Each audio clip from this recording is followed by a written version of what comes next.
पियकर दियो सका। हाँ। उहो फेल तू फेल। तूने क्या सोचा था जालिम? हाँ। हम तुम्हें यूं छोड़ देंगे? ना। सच्चा प्यार किया है मैंने। हाँ। तूफान का भी रुख मोड़ देंगे। ई कब चढ़ा ले लू हो? हाँ।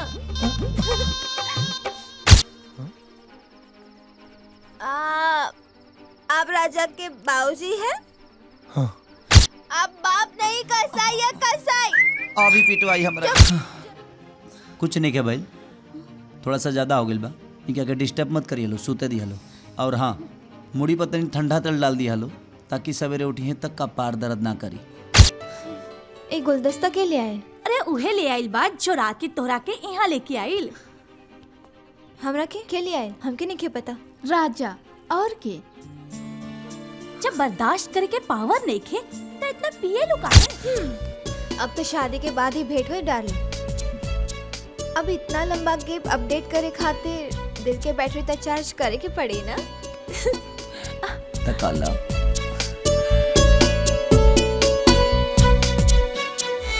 कोई खा लेगा हम समोसा नहीं है। मेरे जैसा तू भी बदल। मीट में फंसाएगी क्या? पागल हो। तेरे संग कभी नहीं जाऊंगा होटल, तू तो वीडियो बना के कर देगी वायरल। तेरे संग कभी नहीं जाऊंगा होटल, तू तो वीडियो बना के कर देगी वायरल। सुना तारू, सुनाई? हमू सोचता नहीं कि धक्का धक 1 दर्जन लड़का पैदा कर दी। तो आर का विचार बा? तो चली ड्यूटी पे लग जाए।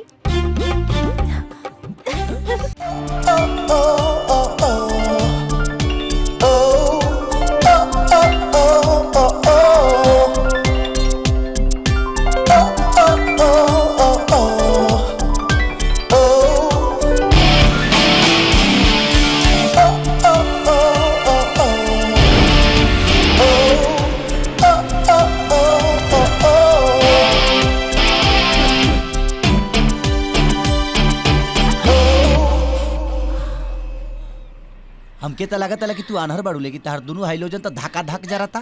कुछ तो खास बात है तोहरा में, हमारा दिल धक धक करता। एगो काम करा, ब्लड प्रेशर के गोली खा, हो जा गई सब सिस्टम भाका भाक काम करी। अरे राजा जी, ये देख गोली वाला ना विटामिन खाए वाला है। विटामिन पागल हो गल बिया का रे। तोहरा सोच के हम बदले ना देव गुलशन। अभी तो राजा से हमार इंट्रोडक्शन भइल बा। बहुत जल्दी राजा के अपन हुस्न के जाल में फंसा के करोड़ों रुपया हथिया लेब। अपनों लगे भी गाड़ी होई, बंगला होई और ऐशो आराम से जिए खातिर बैंक बैलेंस होई। जानत नहीं, क्रिकेट से ज्यादा रंग बदले में माहिर बाड़ू तू। देखल जाए तहर कौन रंग राजा के मिजाज रंगीन करेला। भागा और फास्ट भागा। शाबाश। का मामा पहला ही राउंड में लगला पलांटी मारे। अरे भगीना जाने तेरे बाबू, राते के मुर्गवा अभी तक सीजल नहीं खे। 1 मिनट, यही से सिलेंडर गैस छोड़ा था। मारे दा मारे दा, स्पीड बढ़ा दा, सब खाली हो जाएगी। पक्का? हाँ। हमरू यह लागता।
मोहब्बतपुर के महारानी। आए।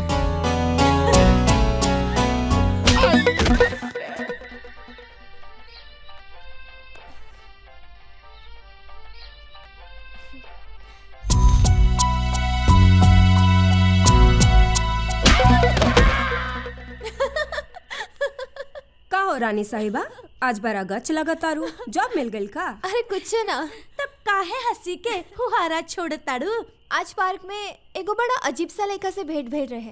वाह, वो तोहरा के किस कैलस कि आई लव यू बोलस? कुछ ना कैलस, बस हमरा के टुकुर टुकुर ऐसा देखत रहे जैसे हम उनकर लैला है और वो हमार मजनू। पता लगा ला, अगर मजनू मालदार बा तो बन जाओ कर लेला, जॉ करे के जरूरत ना पड़ी। पहले ही बेर हम ऐसा धोखा खा चुकल बानी कि माँ बाप से नजर तक नहीं मिलावे सकत। अब तो प्यार के परछाई से भी डर लागे लागल बा।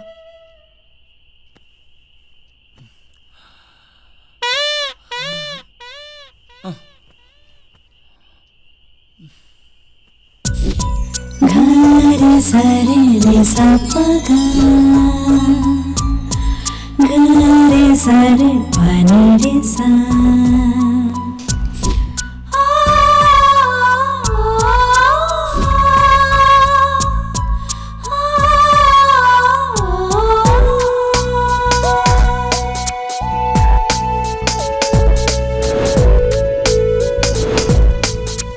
लागत आज तितलिया नाही काय।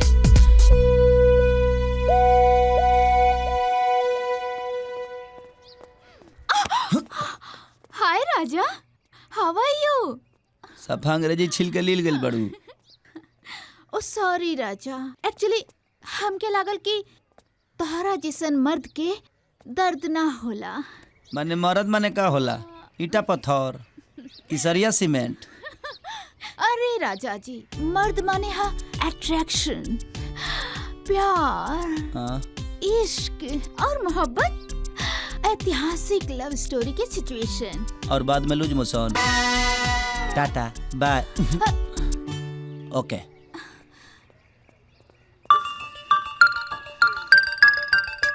आखिर ये घोड़ा तुम्हें घास क्यों नहीं डालने दे रहा है?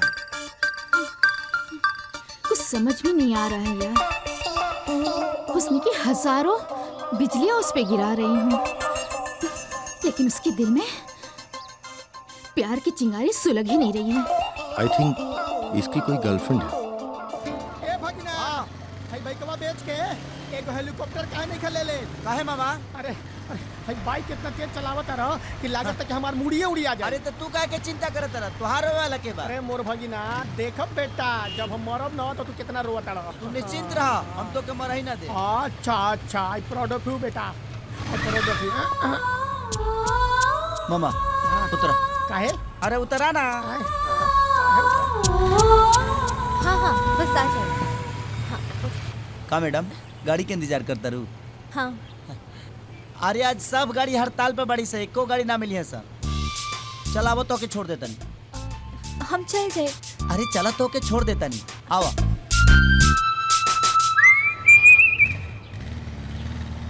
लागत आई लइका समाज सेवा के चक्कर में ई हमार मलाई मेवा निकाल दी।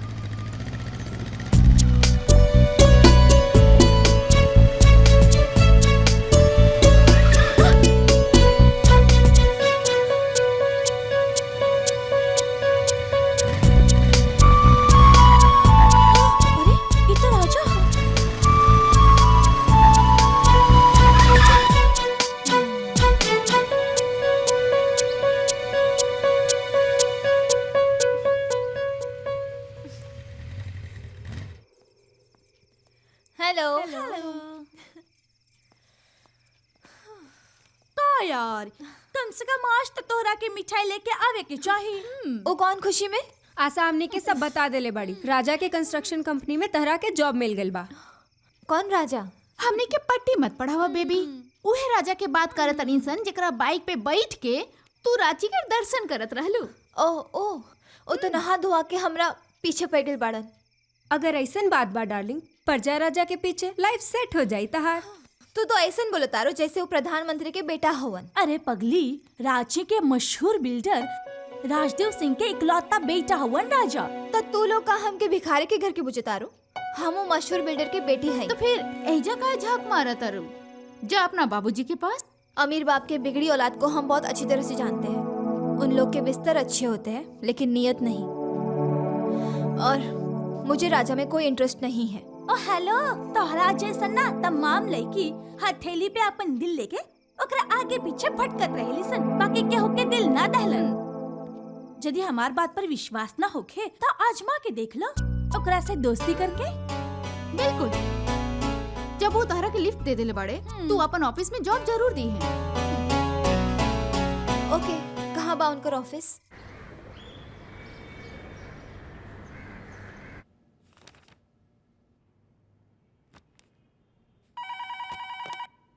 यस। आपसे रानी नाम की एक लेडी मिलना चाहती है। रानी नाम की? उनका कहना आप उन्हें जानते हो। क्या नाम बताया? रानी।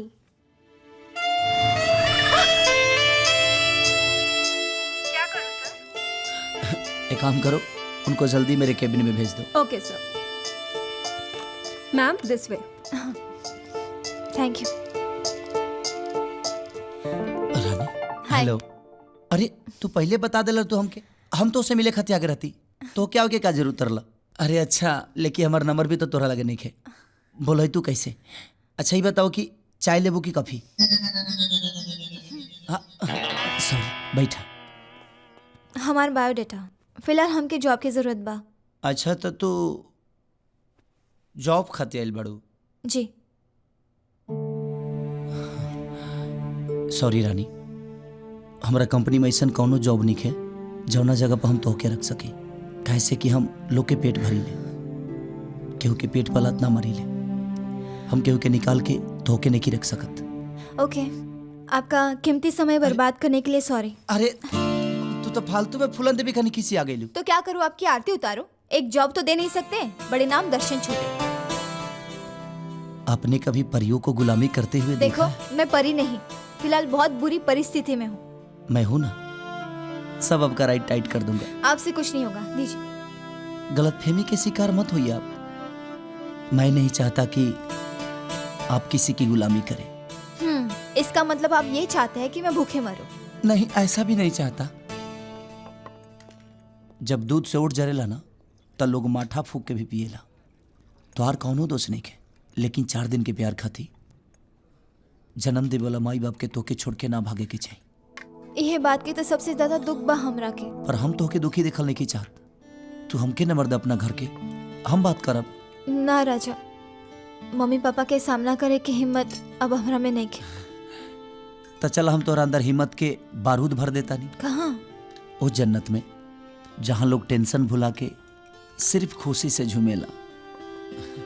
चला आओ।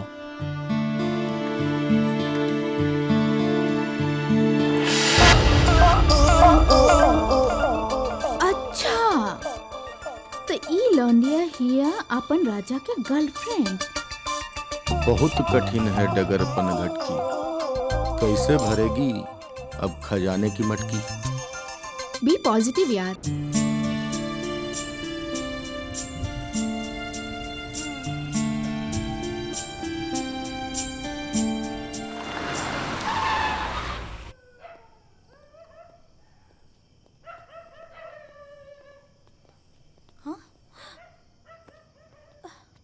लेके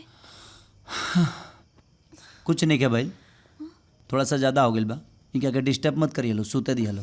और हाँ, मुड़ी पर तनी ठंडा तेल डाल दिया लो ताकि सवेरे उठिए तक का पार दर्द ना करी। बाय। कितना टाइम हो गया? बउआ नहीं ने? राजा इतना लेट तक कबू न करत रहन। मंटू जी। कहाँ गए हुए हैं? माय डियर जीजा, होई कोनो मीटिंग सीटिंग में बिजी, काहे चिंता करत नहीं रहो। ठीक बा, लेकिन बिना बतौले तो कबू ऐसा ना भइल रहे। आ जाई टाइम बागी। इला आ गइल ना। कहाँ रहला बेटा इतना देर? अब रहे दी ना, एक तो बेटा इतना देर से आइल हा, ऊपर से लगनी सवाल पूछे। आजा बेटा। अच्छा ना पूछ, खाना खा ला।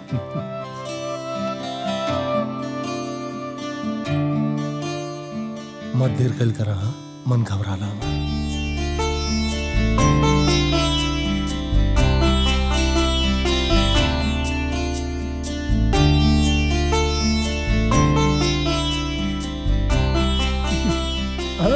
खाला खाए अब वो लोग ने खाई तब तक ले हम फ्रेश हो क्या होता नहीं। जा बेटा। जल्दी आई हा।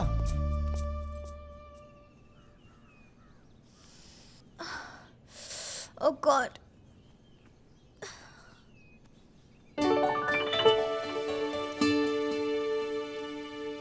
ओहो, रानी साहिबा जाग गई।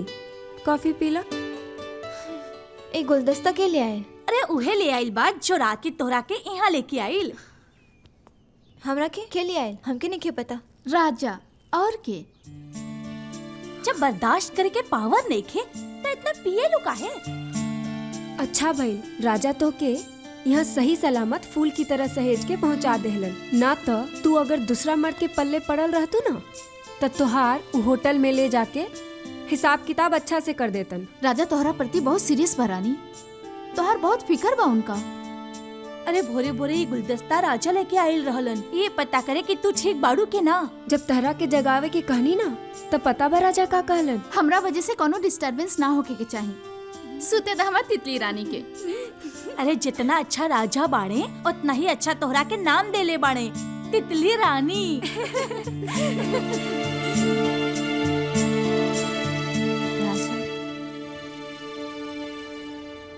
दो साड़ी का पेमेंट। ये मन रखनी कहाँ से आ गई? हाय राजा जी, मेरे लिए साड़ियाँ खरीद रहे हैं ना? मामा हाँ कौना एंगल से लग रहा है कि इनका बॉडी के कबो साड़ियों से भेंट मुलाकात हुआ होगा। तनियो मनी ना। मजाक छोड़ो, बताओ ना। मैडम यस, हम इतना भी पापी नहीं है कि नौजवानों का बदुआ ले और साड़ी की बेइज्जती करा दे। आपके ऊपर तो ये के बीता का कपड़ा ठीक ठाक लग रहा है। घींचते रहिए और तानते रहिए। मामा फॉलो में। चलो भगना, दीदी खरीदी तो साड़ी खरीदा गई। ए भगना सुन न तनी, अब पानी पूरी खा के मत। अब मन बड़ा खट्टा खा के करता भगना। मामा तोहार गारंटी वारंटी सब फेल हो गलो, बुझा गई। पता नहीं चटनी में रहने वाला कब आदत छोड़बो। जल्दी खा, टाइम कम बा। तनी तिर दे छपला पानी पूरी का। अरे खट्टा मीठा तीखा भइल न तिर दो, एकदम सपाटे बड़ा का यार। हेलो बनाओ जल्दी। ठीक बा। भगवान के नाम पे कुछ दे दे बाबूजी।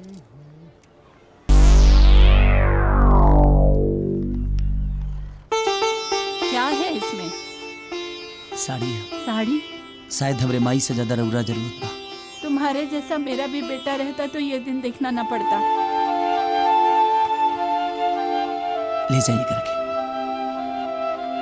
अरे भगना, इस साड़ी तो अपना माई खातिर ले रहा ना। हाँ, लेकिन शायद माई से ज्यादा इनके जरूरत बा। Good boy. राजा,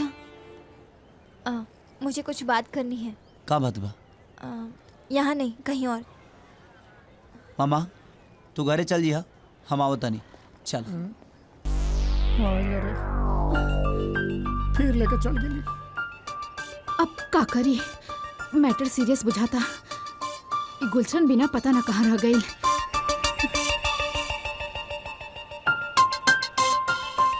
गुलशन चिरई के कुछ करे के पड़ी।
वालों के लिए दयावान हूँ और दरिंदों के लिए शमशान।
अरे यार, हम तो समझे थे राजा बहुत भोला है।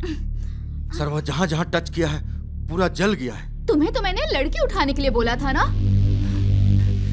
राजा से उलझना नहीं चाहिए था तुम्हें। हमें अभी सुलझन में पड़ना ही नहीं है। राजा का गुस्सा देखकर रानी से उसका प्रेम का टेम्परेचर समझ में आ गया। तुम्हारा कोई भी जादू उस पर चलने वाला नहीं है। अब क्या किया जाए फिर? करना क्या है, कोई करोड़पति रंडवा मुर्गा ढूंढना पड़ेगा। अब मुझसे ये सब नहीं होगा गुलशन। तुम मुझसे शादी करोगे या नहीं? बावली हो गई है क्या? नाक तक कर्जे में डूबा हुआ हूँ। कफन खरीदने का पैसा नहीं है और तुम्हारे लिए दुल्हन का जोड़ा कहाँ से लाऊं? तुम किसी लड़की के दूल्हा बनने के लायक ही नहीं हो।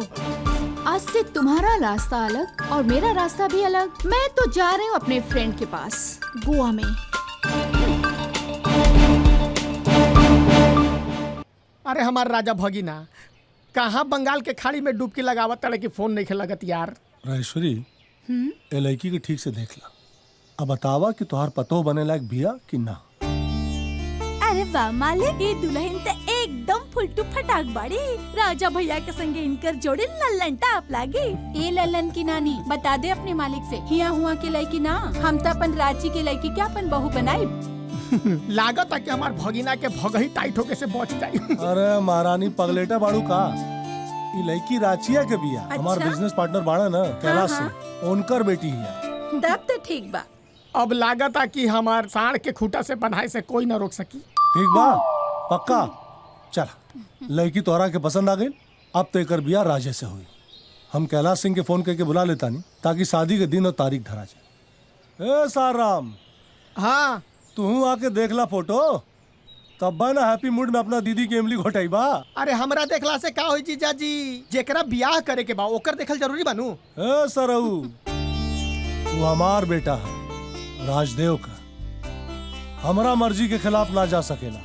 हम जहाँ कहब जौना लड़की से कहब, हमार बेटा आंख मूंद के बियाह कर। अरे बउआ आ गई। ए बेटा, तोरा खाते रे को गुड न्यूज़ बा। अरे कौना सुमड़ी में डुबकी मारत रहे बाबू, तार फोन ना लगत रहे का भाई? बेटा, तोरा खाते रे गुड न्यूज़ बा। बाबूजी, हम एगो गुड न्यूज सुनावे खातिर आइल बानी। तो ठीक, चला पहले तू आपन गुड न्यूज़ सुना था। बात ऐसन बा कि हम एगो लड़की से प्यार करेनी और ओकरे से ब्याह कल चाहतानी।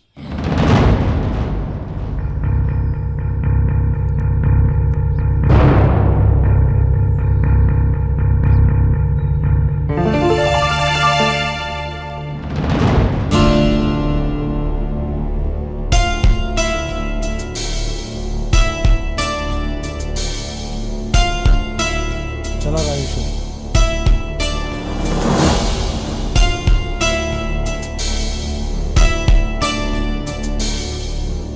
मामा, हम ऐसन का कह देनी कि मम्मी बाबूजी नाराज हो गइल लो। टेंशन नोट बेटा, ई केस उ हारल वकील के जैसन है ना, जे कोर्ट के बहरिए केस हार जाला। अब पानी में जिलेबी मत छनावा, साफ साफ बतावा का बात बा। साफ बात ई बा कि तहार बाबूजी बाड़े नु अपन कोनो दोस्त के लड़की से तहार बियाह ठीक कैले रहन, आ दीदिया के भी लड़की पसंद रहे, बुझाइल। अब बीच में आके तू कह दिले कि हम दूसरा से बियाह करम, यही से खिसियाल बाड़न।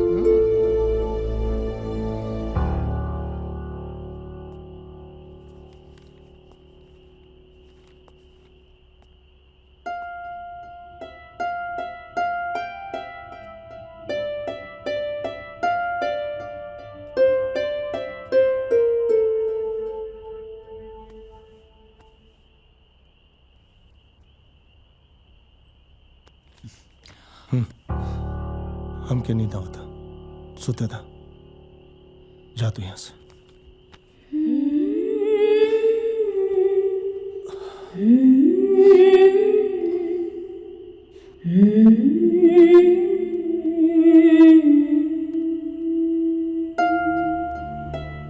अरे मना कहीं ना,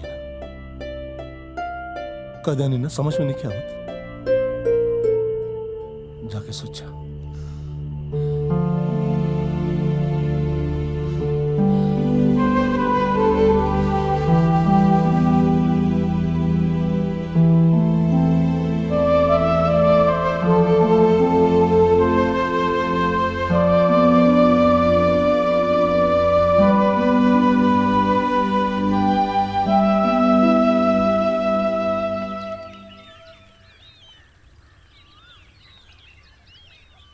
तो तू शादी खातिर हाँ कह देला?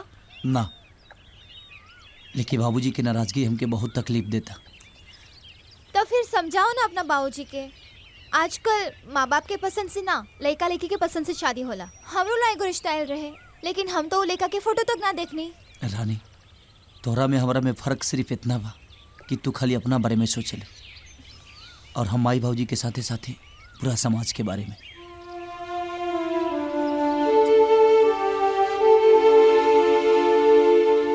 सुनी ना, राजा कबो कोनो तरह से राउर खिलाफ नहीं खे गई। हरदम एक अच्छा बेटा होके के फर्ज और कर्तव्य निभौले बा। हमनी के हर खुशी के ख्याल रखेला राजा। का हमनी के धर्म नहीं खे ओकर खुशी के ख्याल रखे के? का अपना पसंद से शादी करे के ओकर हक नहीं खे?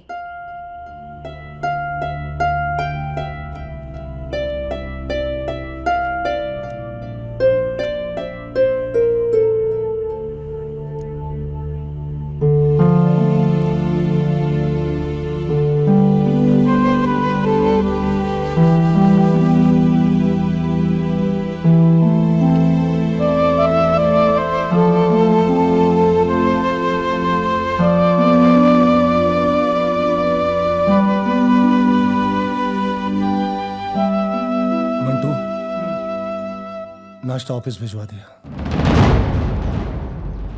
बाबूजी प्लीज बाबूजी, अगर पूरा दुनिया हमसे मुंह मोड़ ली ना तो हमके कौनो गम नहीं के, लेकिन रउआ अगर हमसे बात ना करब ना तो हम मर जाए बाबूजी। काहे कि रउआ हमार दुनिया बानी। आजकल के लड़का लेकी अपने बाप के विलेन समझला सा, लेकिन रउआ हमरा खातिर हीरो बनी बाबूजी, और हीरो कब रॉन्ग ना होला। माई बाप के बात ना मान के अक्सर लोग गलती कर जा और जिंदगी भर पछताला, लेकिन हम पछताइले की चाहत बाबूजी, नहीं की चाहत। कैसे कि ये जिंदगी रौरी अमानत है, और ये अमानत के रौरा से ज्यादा केहू और सलामत नहीं के रख सकत। वो लड़की से तो हम कुछ ही दिन से मिला था नहीं, लेकिन रौरा प्यार की जरूरत बा हमके बाबूजी। प्लीज बात करिए हमसे।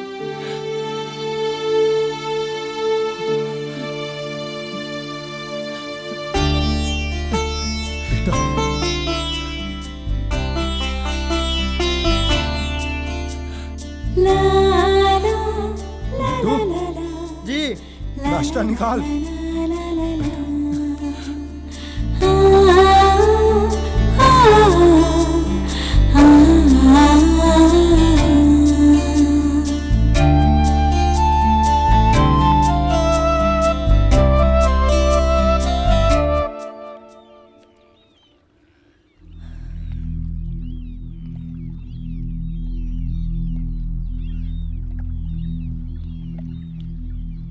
हमके माफ कर दरानी।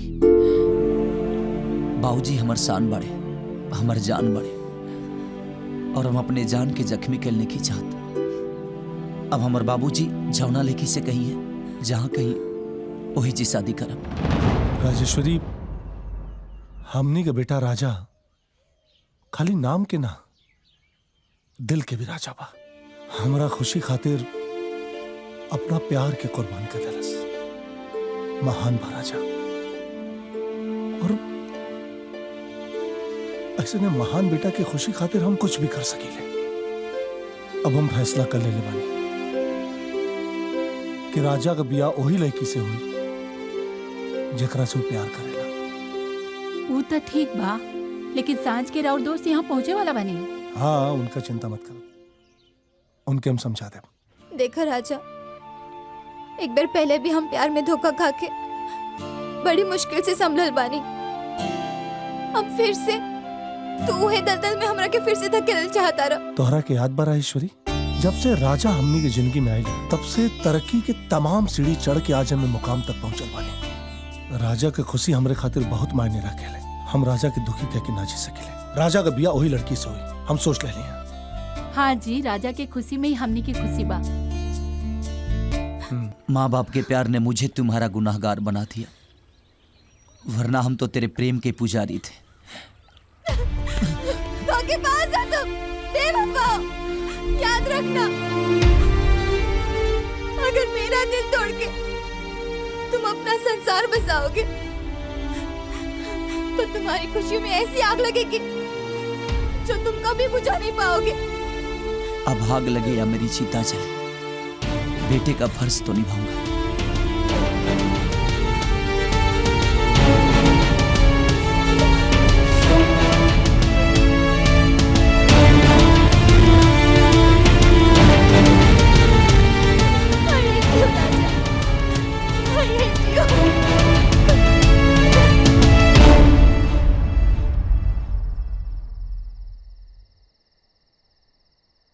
हमरा के तो समझ में नहीं आवत कि हम अपन परेशानी आपके कैसे बताई। आप लोग के चेहरे के चिंता देख के बुझाता कि शायद आपके लड़की के हमार लड़का पसंद नहीं खे। अरे नाना, ऐसा कोनो बात नहीं खे। वो कहो कि हमार बिटिया भी शादी करे खातिर तैयार नहीं है। ढेर जोर कहीं नहीं है तो घर छोड़ के चल गई बड़ी। अब जब बात खोली गई बात है, हम हूं बता दें कि हमार लड़का भी रिश्ता से खुश ना रहे। लेकिन अब समझ में नहीं आवत रहे कि हम कैसे कहीं।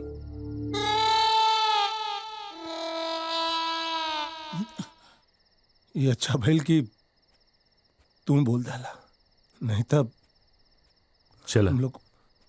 शायद भगवान ठीक है कैलन, नहीं तो दो जिंदगी बर्बाद हो जात। हाँ, हमरो परेशानी तब से यह रहे कि बढ़िया बल इतना उम्र हो गया, अकल बुद्धि नहीं है, दिमाग नहीं है, हमरे बगना मिला तो बिया के लिए। शादी कर गेल तो कर गेल, ना तो हम काटी काट देते हैं। क्या है क्या? हम इनकर दुलरुआ जीजा साला है। समझे तो नहीं के कैसन बदतमीजी ए, नाक बात पिटा, कर। चुप। पागल पड़े का एकदम। अंदर जो, अंदर जो। राजा! अभी कब? नो, नेवर! अब आउट ऑफ कंट्रोल हो चुकल बा। आई लव यू राजा। राजा, तेरा खूसट बाप कहाँ है? अरे मेरा बच्चा, आजा। आज पिया कर दियो सका। हाँ। उहो फेल तू फेल। तूने क्या सोचा था जालिम? हम तुम्हें यूं छोड़ देंगे? ना।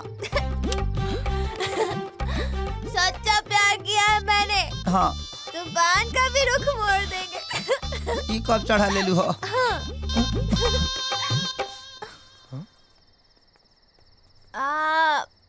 आप राजा के बाबूजी हैं? हाँ। आप बाप नहीं कसाई या कसाई? अभी पिटवाई हमरा के।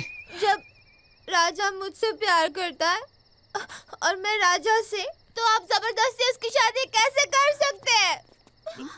अरे रानी, हेजा, रानी, राजा सिर्फ मेरा है। ये लड़की ना कटवाई। लड़की? राजा सिर्फ मेरा। अरे शांत हो जाओ बेटा। राउर बेटी बाना? हाँ। जी, हमरे बिटिया भी है। अगर तोनी दोनों अपना एक दूसरे के फोटो देख ले रहतो सन, तो ये बखेड़ा झंझट ना न होइत रे। सॉरी नाक पिटा रहा, सॉरी। झुट्टो के 3 फेंक नीचे मार देनी हम, हैं?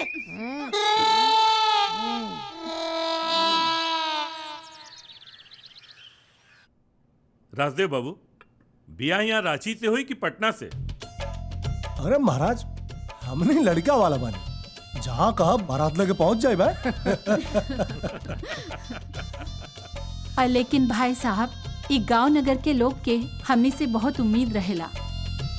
एगो तो हमार लइका बा, त शादी तो गांव से हुई। हाँ, इता। लेकिन ओकरा खातिर आपके 1 महीना पहले गाँव में आवे के पड़ी। हमें कौन दिक्कत बा? आ जाइए हमने, कौनो दिक्कत नहीं के, हैं? अरे रानी बिटिया कहाँ भी है? हम बुला के लाते हैं हम। नाक पिटा रहे जी। नाना करते प्यार तुम हमसे कर बैठे। काहे खखुआइल बड़ू जाले बुका हो, अरे हमर चिरई पराले बुका हो। अब तो शादी के बाद ही भेंट हुई डार्लिंग। अब इतना लंबा गैप अपडेट करे खातिर दिल के बैटरी तक चार्ज करे के पड़ी ना। तकाला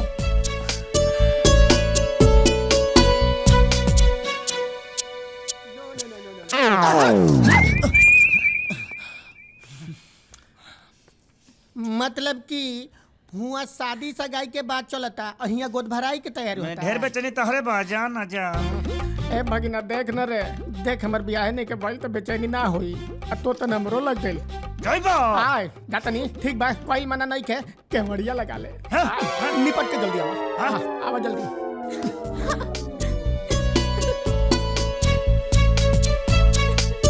बहुत अच्छा। जल्दी मुलाकात।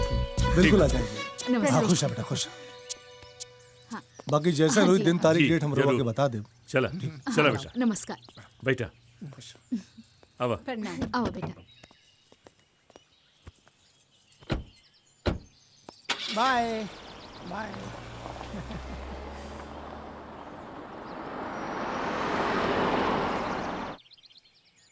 ए भगिना।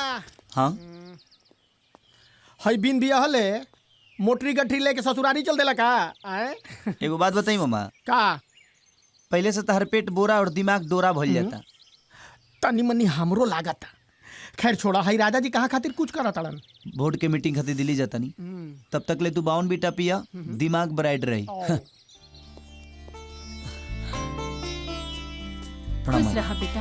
खुश प्रणाम रहा। बाबूजी। राजेश्वरी, आज लगत बा हमार बेटा अपना पैर पे खड़ा हो गई बा। अब हम आराम करब। भाजी हमरुआ के कामे ना करे दे। बेटा लापरवाही मत करिया, टाइम से खाना खा लिया और अपन ख्याल रखिया। ठीक बा माई। राजा,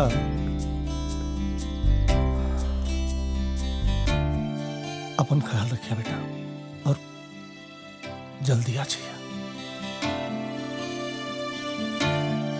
रवरू अपन ख्याल रखो बाबूजी, बिल्कुल चिंता मत करो, हम आ जाए।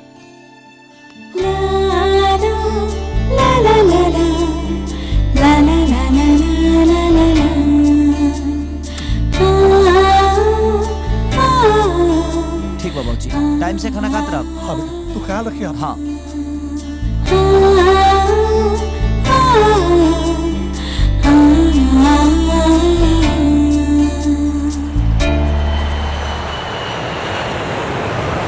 अरे तनी गनवा धीमे का दा सार साहब। हाँ बाबा। एजी तनी बबुआ के फोन लगाई ना। हाँ रुक जा, लगा होता।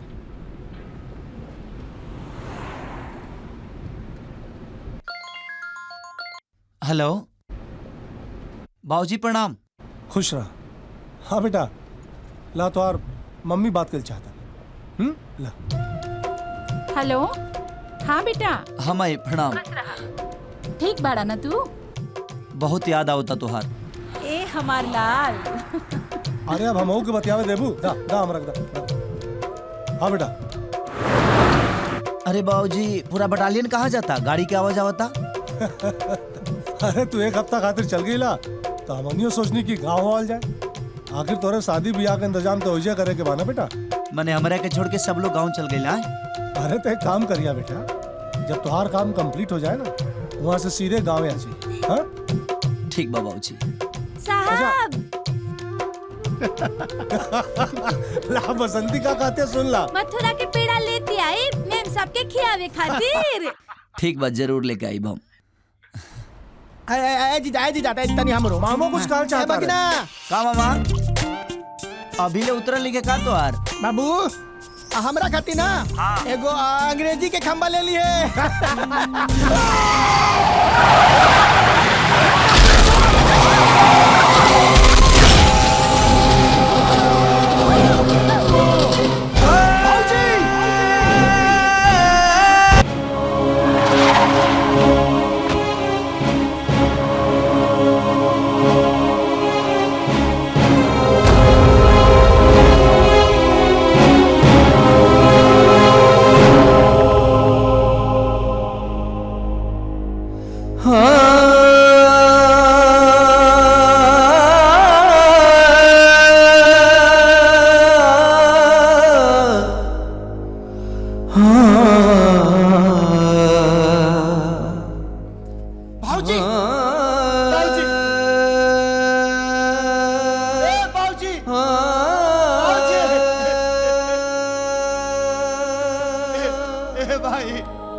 राजा ए आश्रम के सबसे सुपर फाइन लड़का हवन। जितना लड़का बाड़न सनु सब के अपन भाई नियर माने ले, यही से सबके प्यारा बाड़े। दुख के कही बात बा कि अनाथ बाड़े, इनका प्यार दुलार में कमी मत रखब। रुआ चिंता मत करें, भगवान हमनियों के कोनो औलाद ना देले, बे औलाद बनी हमने। राजा के राजकुमार नहीं रखा, टेंशन मत ले। ठीक है, थैंक यू। आओ बेटा।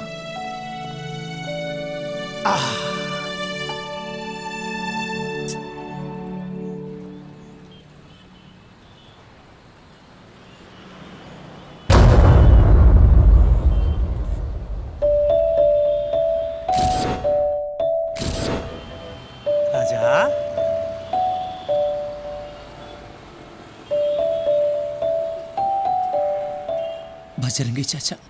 अरे कैसन बड़ा बाबू, कितना साल हो गए तारा से भेंट भइला। तार माही बाबू ठीक बालो नु? जेकर तोहरा ऐसन बेटा होके ओकरा कुछ होइए ना सकेला। बजरंगी चाचा, हम फिर से अनाथ हो गए। अरे रोवत काहे बड़ा बाबू? अरे रोवत काहे बड़ा? हम बानी नु। चल चल चल चल, आवा बेटा, आवा।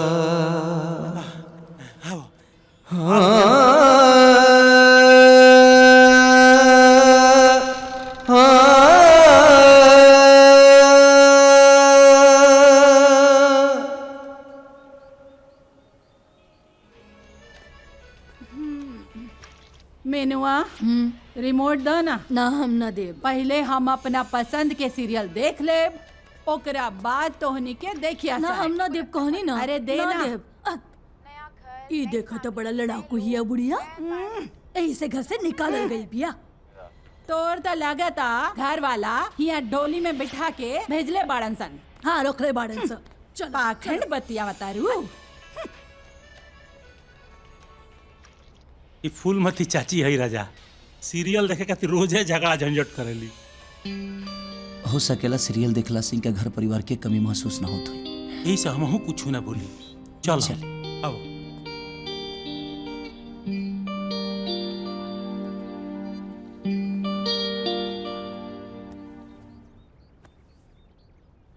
राजू जी पापा जी। 2 कप चाह ले आवो। लावत है। ये आश्रम में कितना लोग बा? 50-55 आदमी बाहर है। जिंदगी संग ही बिताएंगे, ठीक है? अरे भाई ठीक है। राजा ही राजू हमन, ये आश्रम के किचन मंत्रालय इनके जी में बा। ए पापा जी, हाँ? ये अपन हित नात रिश्तेदार के हुए?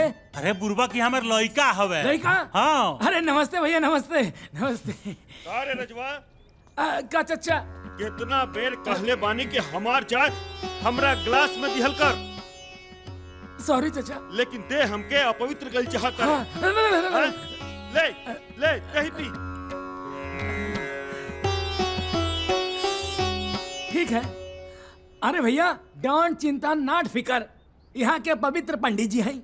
इनके देही केहू के देही से छुआ जाला ना, तो गंगा जल डार के अपना आप के पवित्र करे ले।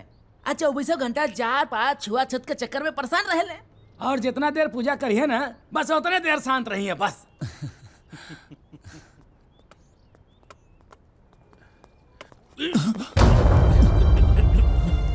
चाचा थोड़ा संभल के। बाबू, ये सरदार चलावत चलावत खुद लाठी पर चले लगती। अभी बैसाखी के अलावा हमारे को सहारा नहीं थे। आज से हमरा और सेवा करा। चलिए आए बाबू, आराम से।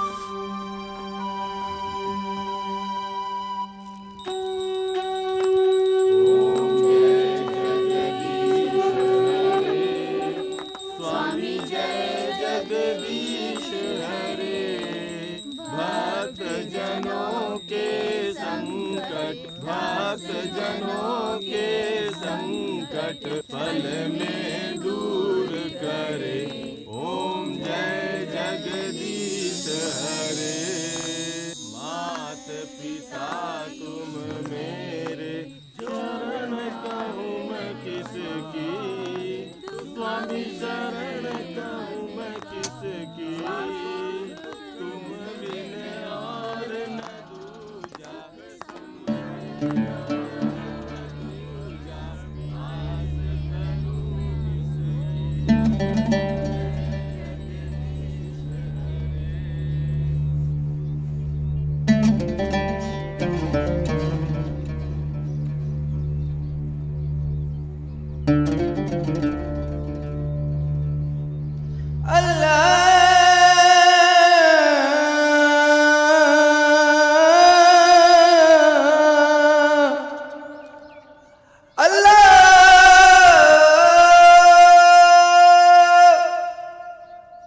तू मुसलमान हुआ?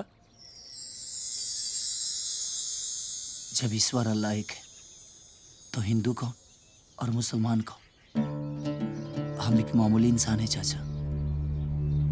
हम पूजा करें या नमाज, या तो ऊपर वाले को ही करना है। समझ गए नहीं बेटा, तू खुदा के सबसे नेक बंदा बाड़ा। हमार तहार खूब जमी। ना तो हर फोन लागता, ना कुछ पता चलता। कहाँ बाड़ा तू?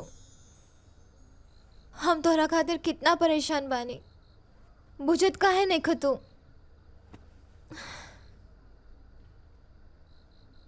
मेरे दिल को और ना तड़पाओ, वरना धड़कने रुक जाएगी। बस एक झलक दिखला दो, जान में जान आ जाएगी। ये लड़की कहीं भी सूत जाले। ए रानी, ए बाबू, रानी उठ बेटा, बेडरूम में चल के सो। चला था दूध पी के बेडरूम में सुता। ए राजा, गुड मॉर्निंग पापा। गुड मॉर्निंग बेटा, वेरी गुड मॉर्निंग।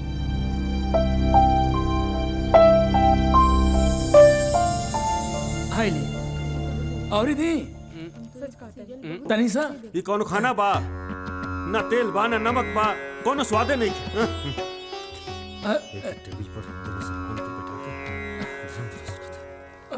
बैठी भैया, हम खाना लेके आओ। थी बैठी।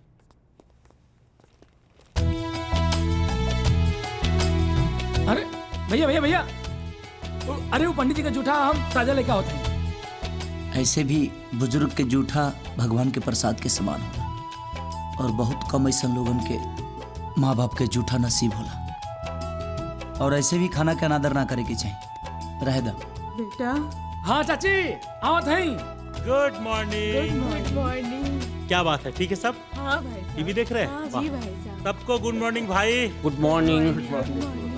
राजा बेटा, ठीक बड़ा? जी। Good morning. Morning, good morning. Good morning, good morning. बहुत बढ़िया, बहुत बढ़िया।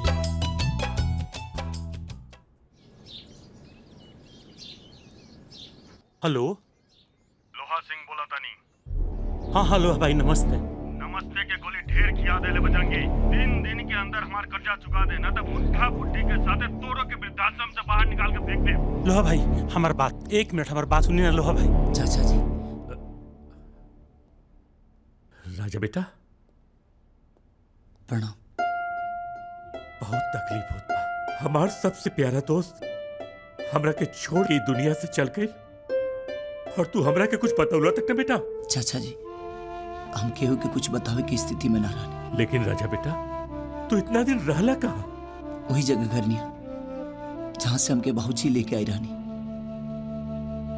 अब आज से एक कंपनी के रहुए संभाले के बा, और हम वही ची रह। लेकिन बेटा, रानी बिटिया का का हुई? कोनो अच्छा लड़का देख के शादी कर दे। अब हमके वही ची रहे के बा जौन बाबूजी सपना देखले रहनी, वो लोग के साथ ही हमके जिंदगी बितावे के बा। वही ची रह के। तोरे बाबूजी का भी यह सपना रहे कि दुनिया में जेकर केहू नहीं खे ओकर उ सहारा बने, और यह भावना तोहरा भीतर बा। हमरा के आज बहुत गर्व होत बा अपने दोस्त पर कि ऐसा उच्च संस्कार तोहरा के दिलस। जैसन तोहार मर्जी। प्रणाम। खुश रहो।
का भेल राजू? राजा भैया बाबा जी लोहा सिंह से पैसा उधार ले रहे 6 महीना से ब्याज ना दे पौले। लोहा सिंह अपन सूद और ब्याज के भरपाई करे खातिर भैया ई वृद्धाश्रम पे कब्जा करल चाहता भैया, और ये हमारी हाल को जलस भैया। कुछ करा भैया, ना तो वृद्धाश्रम ना बची।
तोर पैसा मांगल सही बा, लेकिन मांगे के तरीका बिल्कुल गलत बा।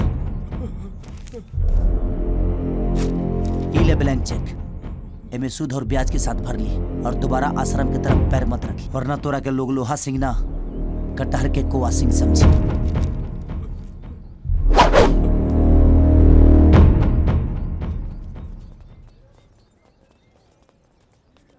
का बजरंगी चाचा, इतना बड़ा प्रॉब्लम हो गई तू हमके बतौला तक ना? का बताई बाबू, हम देखा तनी कि तू अपने इतना परेशान बाड़ो। बस करा, यही से सोचने कि अब तारा के आज से ये वृद्धाश्रम के परेशानी हमार बा। हमरा जीते जी वृद्धाश्रम पर केहू आंख उठा के ना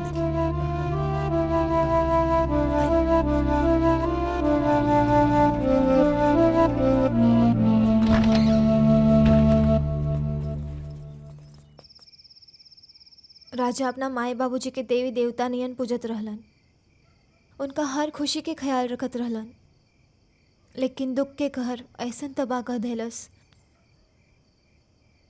इस समय राजा के हमारी जरूरत बा बाबूजी। लेकिन बिटिया, वो तो चाहतो कि तोहार बियाह केहू और से कर दिया जाए। ना बाबूजी, राजा हमरा से बहुत प्यार करेलन, उन ऐखन चाहत कि हम उनका वजह से कबो दुखी रही, बस यही वजह से।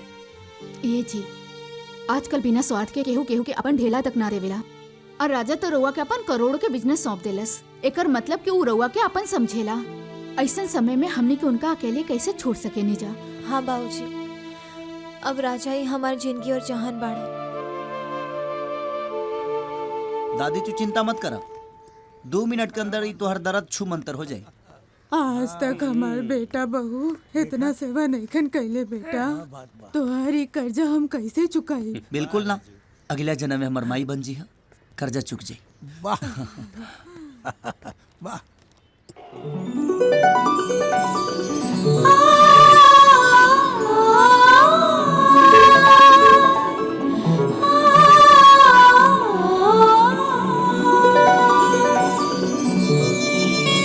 वृद्धाश्रम में सुंदरी लगा था इनको समय खराबे चलता, स्वर्ग के रास्ता भुला गए।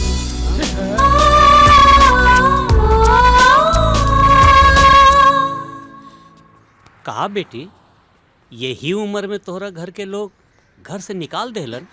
अरे ना चाचा, हमार घर वाला एजा बाड़न, यही से हमू एजा आ गई नहीं उनका साथे रहे खातिर। बहुत अच्छा कहलू, बहुत अच्छा कहलू बिटिया। मैडम जी, यहाँ तो सब बूढ़े बा, यहाँ तो हर आदमी क्या हो सकेला।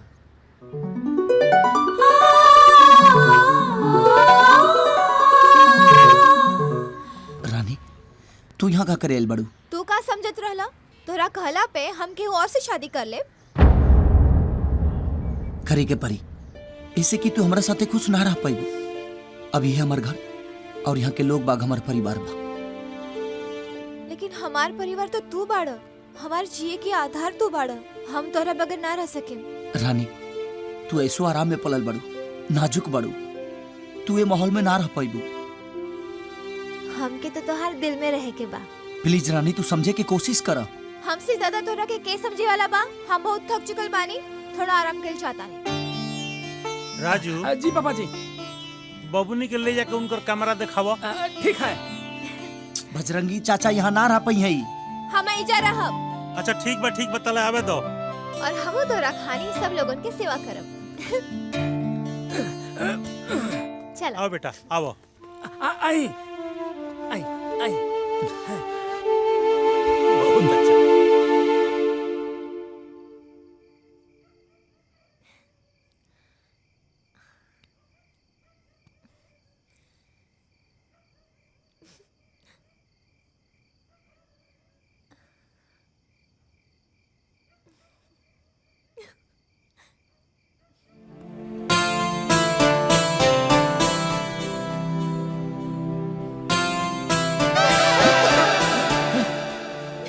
कैसे? हाँ क्यों देख ली तब? कुछ ना होए, जोन हम करता नहीं जा ओ ई सब लोग करके पहले ही एक्सपायर हो चुकल बा। बकवास बंद कर, जल्दी जा यहाँ से। हम के अकेले सुते में डर लागता। डर लगता? इला बाबू दूध पीला। अच्छा खेलू चाची कि तू आ गईलू, तनिका के लोरी सुना के सुता दा। ना ना बाबा, हमार गला खराब बा, हम सोते जाता नहीं। अच्छा दूध पी ली? हाँ पी ले। देख अब तो दूध भी आ गई। चाची कितना समझदार बाड़ी, हमारे मन की भावना समझ गई नहीं। अब तू तो समझ जा। समझे के परी।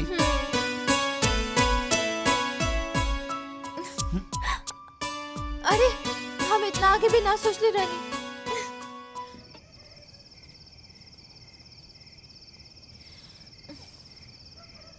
हमने के नाचते देख रवा लोगन के अपन जवानी याद आ गई ना।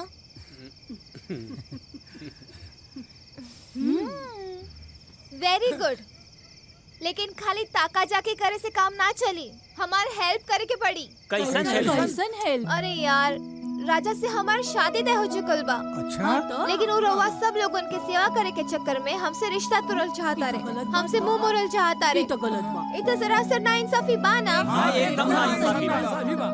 तब बस अब रवा सब लोगन के हमार शादी राजा से करावे के बा, ठीक बा? एकदम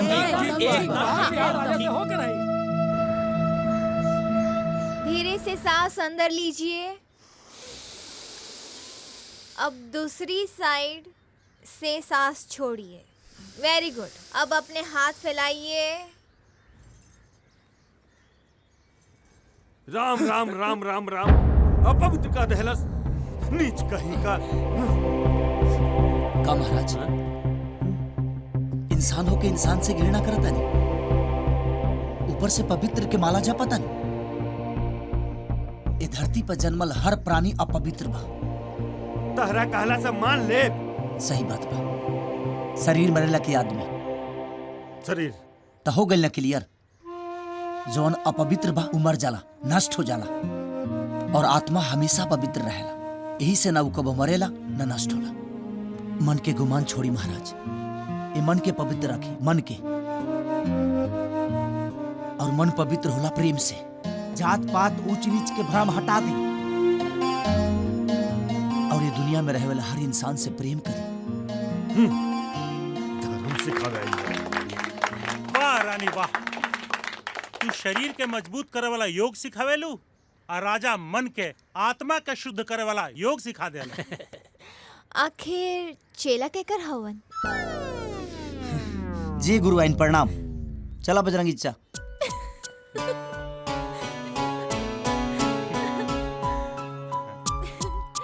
चलिए हाथ फैलाइए।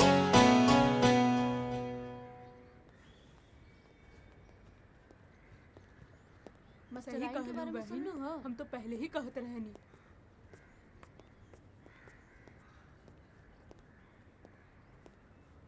गोड़ लागत नहीं बस। हट हट, छुइए मत, भ्रष्ट हो चुकल बारे ते। हम राहुल खून बानी बाबूजी, पंडित पवित्रानंद के बेटा। तो हम भ्रष्ट कैसे हो गए नहीं बाबूजी? जब तू मुसलमान लड़की से शादी कैले तबे तू भ्रष्ट हो गईले। तोरा कुकर्म के खातिर घर छोड़ देनी।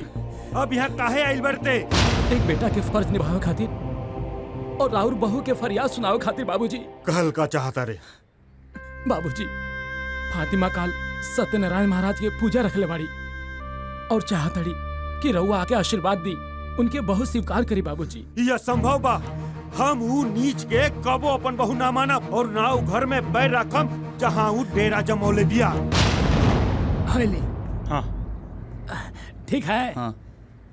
जो जा यहाँ से। बाबूजी बाबूजी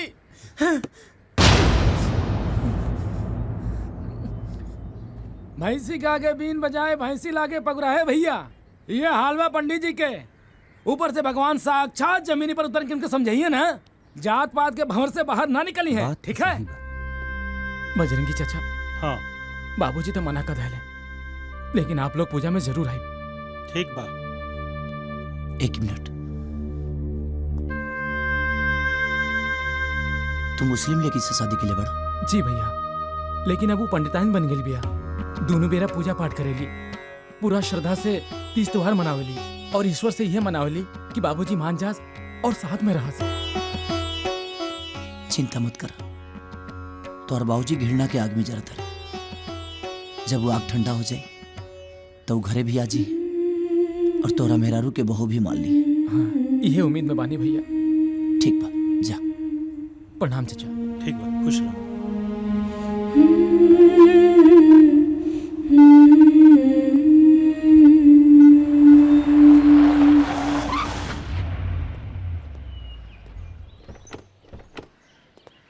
प्रणाम राजा भैया। प्रणाम। बड़ा लालसा लागा रहे कि बाबूजी भी आप लोगन के साथ नहीं हैं, लेकिन शायद हम और हमार पत्नी के किस्मत ही अभागा बा। अरे यार, तू अपने आप के काहे के दोषी ठहरा होता? हाँ, गलती तोहार ना, तोहरा बाबूजी के बा। जही उनका समझ में आ जाए वो खुदे आ जाए। तू अपन धर्म निभावा। आओ चले।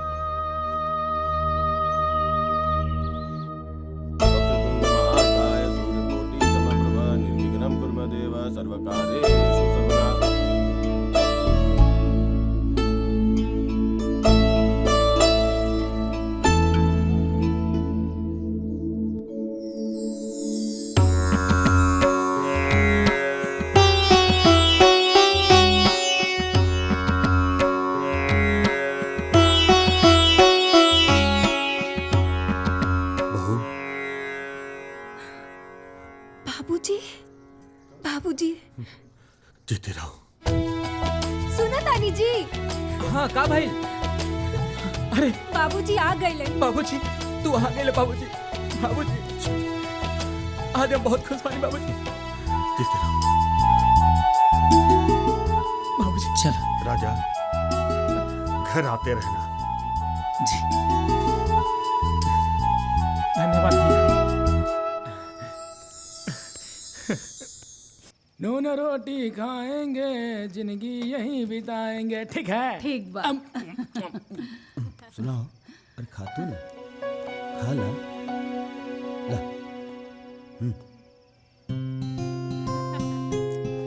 चाची पता ना काहे आज कुछ अच्छा ही नहीं खिलागत।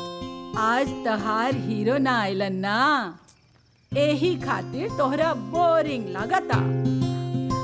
अरे वाह चाची, तू तो एकदम सेक्सी अंग्रेजी बोलो तारू। अरे सीरियल देख देख के सिखले बानी।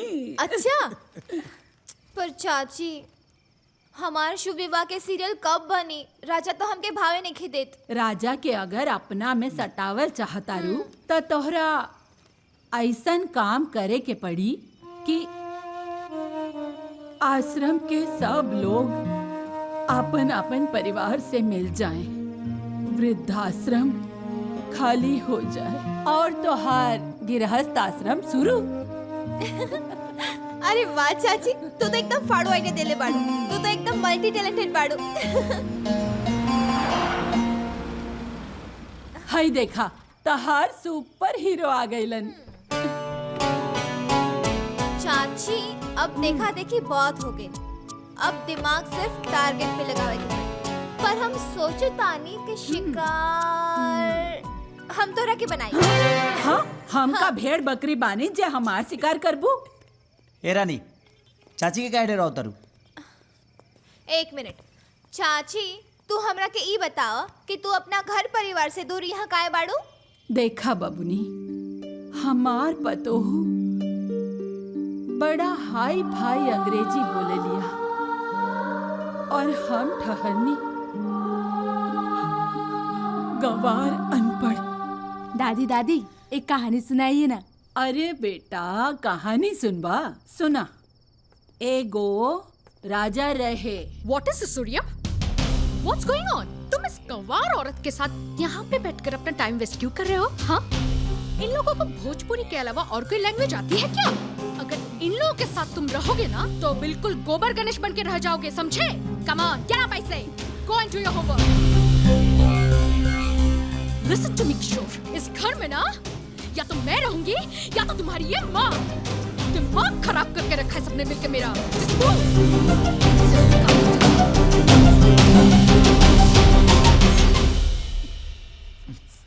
चाची तोहार बहु पढ़ा लिखल बेवकूफ बिया जे भोजपुरिया मर्द से भी शादी करके भोजपुरी के महत्व ना समझ पावलस। अरे भोजपुरी में तो बहुत शब्द बा लेकिन अंग्रेजी में मात्र 26 गो होला। तू कोशिश करबू तो सीख लेबू। और हाँ हमनी खातिर एगो खुशी की बात बा कि आज के बाद से पंडित जी वृद्धाश्रम में ना अपना घर में रहा, वहाँ के अपन परिवार मिल गए।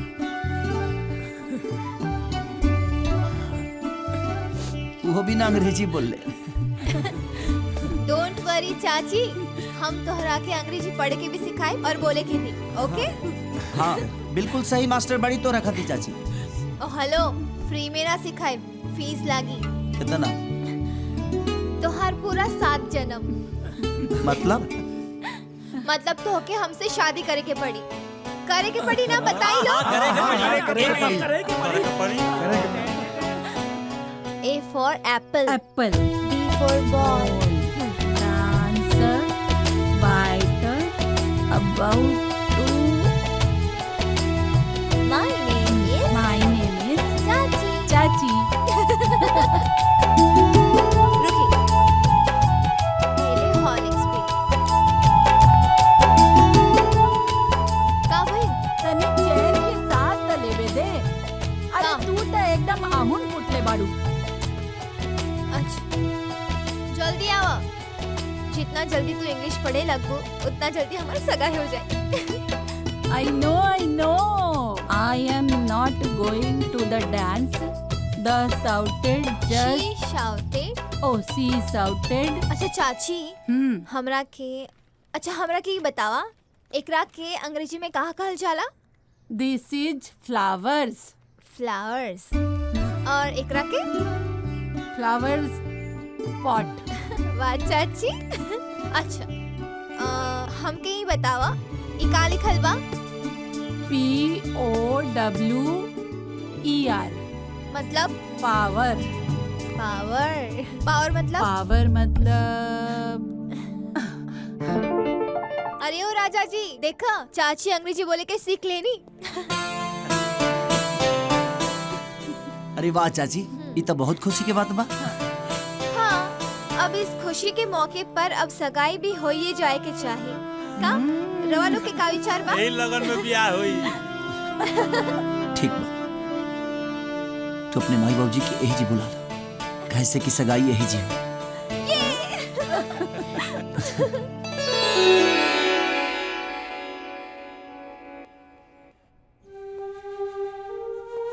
चला राजा, सब बहरी इंतजार करता। आओ।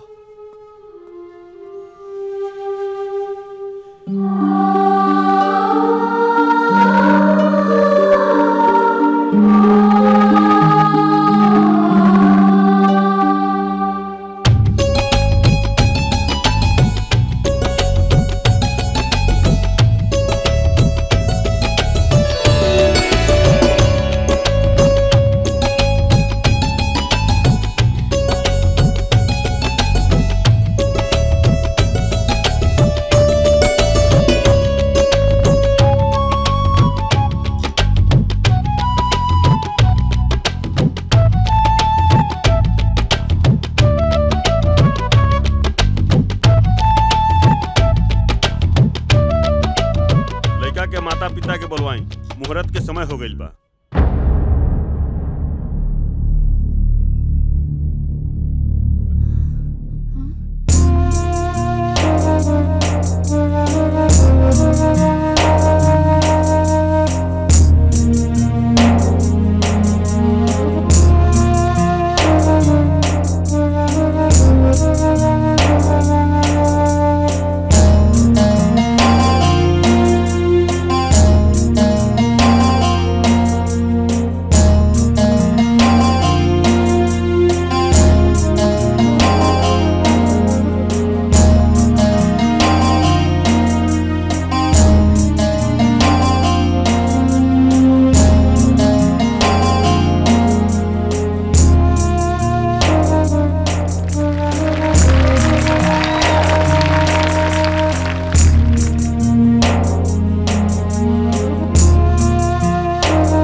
आज सगाई के खुशी में एगो जबरदस्त रंगीन प्रोग्राम हो जाए।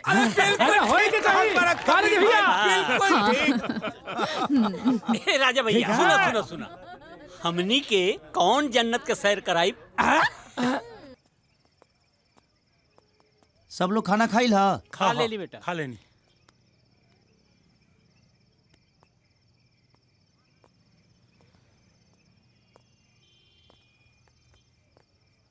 चाचा, जब से हम आइल बनी तब से वह दोनों आदमी के बहुत उदास देखा था। आज पिकनिक पॉइंट पर भी रो लोग उदास रहनी। आखिर बात का बा? जेकर परिवार उजड़ गए होखे बेटा, ओकर आंखी से नींद और दिल से सुकून उड़ जाला।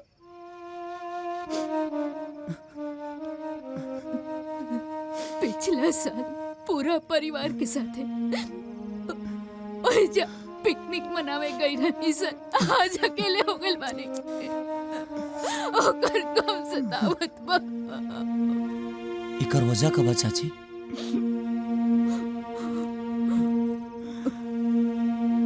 बेटा, बहू।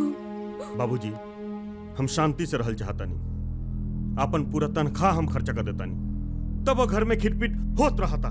खाली तू ही खर्चा ना करेला, हमरो कमाई लागेला। और का टीवी फ्रिज सब इहे खरीद ले बानी, इस्तेमाल तो सभे केहू करेला।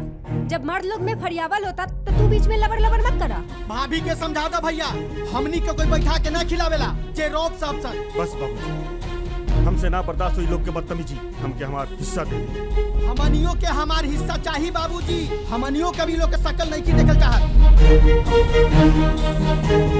हमार दूगो बेटा आधा आधा हिस्सा लेके अलग हो गए सन, और हमने दोनों प्राणी के ठोकर खाए खातिर छोड़ देले सन। अगर ये आश्रम के सहारा ना मिलत तो कब के मार बिला गई होती जा। चाचा हुई है वही जो राम बच्ची रखा, चिंता मत करी लो, सब ठीक हो जाए।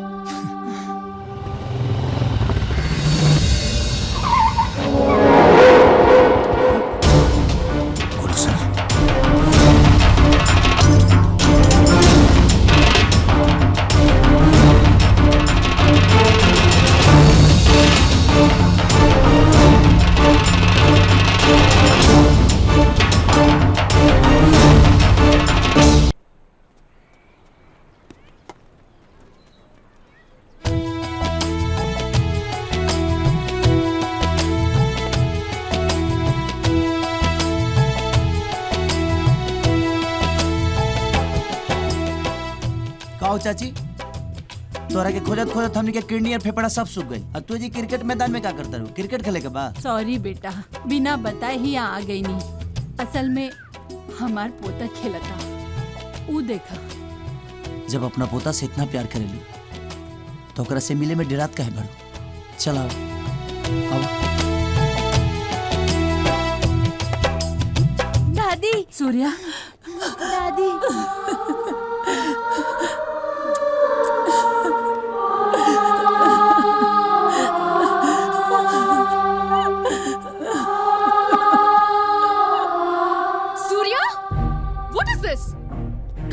ड्रामा चल रहा है, हाँ?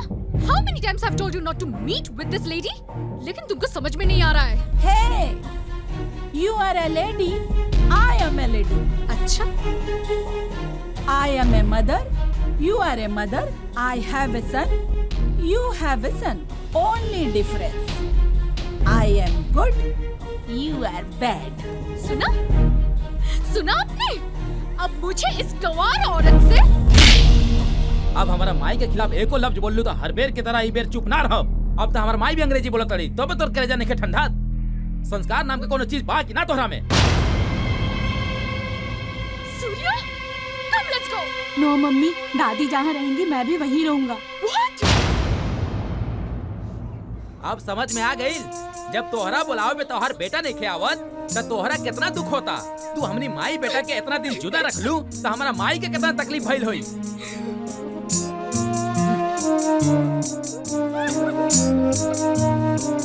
माई चला माई, अब घर चला। अब हमनी के कबो जुदा ना होखल जाए माई। बेटा, आज तू साबित कर देला कि तू हमार बेटा हवा। चला माई घर चला, अब कबो ऐसा ना होए। ठीक बच्चा छी, अब तो तोरा परिवार भी मिल गई। राजा बेटा, तू अपन ख्याल रखिया। और तू अपन ख्याल रखिया, ठीक बा? रानी के भी ख्याल रखिया बेटा। ठीक बच्चा छी, जाए। राजा, कबीर चाचा की तबीयत बहुत खराब बा, जल्दी चलो। रानी, अचानक कबीर चाचा के का हो गई? चाचा जुमा की नमाज पढ़े खातिर मस्जिद गए रहनी, और जब वापस आई नहीं, पता ना कैसे चक्कर खा के गिर गई नहीं। वो कहा ना राजा भैया, चाचा के बहुत दिन से हार्ट के प्रॉब्लम बा। ए डॉक्टर साहब, कंडीशन क्वेश्चन बा यहाँ के? इनकर बहुत स्थिति खराब बा, जल्दी से इनकर घर वाला के बुला के भेंट करा दीजा। इनकर बच्चे के बहुत कम उम्मीद बा। हे बाबू, इनका तैयार लड़का बा रहमान, और वो परिवार के साथ दुबई में रहेला। तो बात करी ना चाचा। हाँ चलो, नंबर देते नहीं। नंबर चलो, अब अब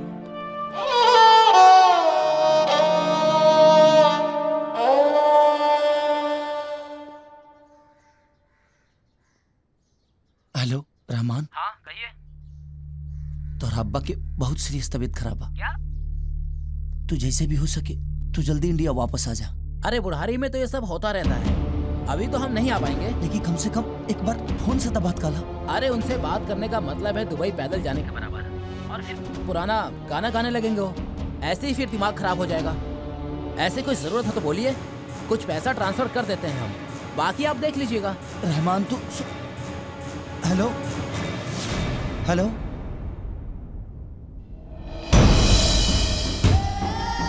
राजा की बुलाओ जल्दी।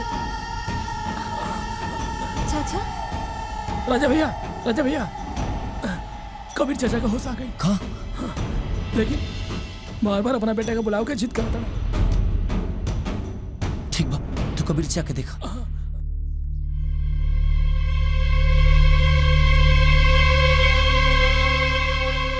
राजा बेटा,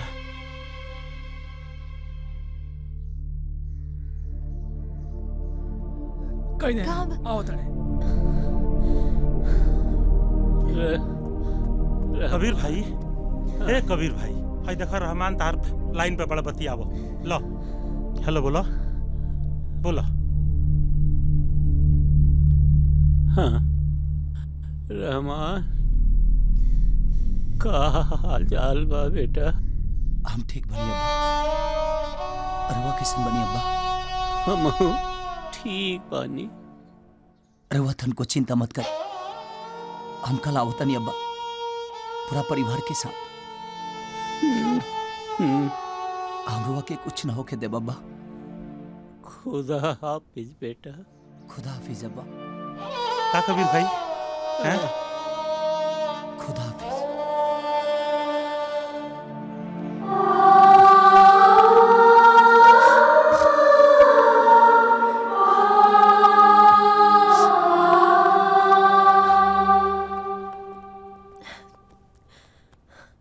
कबीर चाचा, रहमान से बात भइला ना? बेटा हम जाना तानी, वो अल्फाज भले हमरे बेटा के रहे, बाकी फोन पे तू ही हमसे बतियावत रहला। बेटा तोरा सांस से हम पहचान गई नहीं, वो हरामखोर हमरा से ना बात करे चाहत, कोनो बात ना, लेकिन तू हमके सुकून देवे के प्रयास कैला, ये बहुत बा, बहुत बा। ना मुराद के तो हम ही बतावल चाहत रही कि हम एजा बहुत खुशी से मरतानी बेटा। तो फिर रोत काहे बनी चाचा? हम तो कम वक्त खातिर रोवतनी बेटा। वो कर गुजारा कैसे होई आश्रम में बेटा? ये 70 साल की उम्र में कुछ दिन हम खुशी से जियल वाली, वो जब से तू हमरा जिंदगी में आइला, तू हमके हर एक खुशी देला बेटा, जो जौन कौन हो आशा ना कईनी, वो जिंदगी तू देला हमके, खुदा बन के आइला हमरा जीवन में। तू हमरा बेटा से बढ़ के बड़ा बेटा। हम अगर तुम्हारा जन्म लेनी तो हम तोहार बेटा बन के आए। तोहार एहसान चुकावे खातिर बेटा, एहसान। डॉक्टर! कबीर चाचा! चाचा! कबीर चाचा!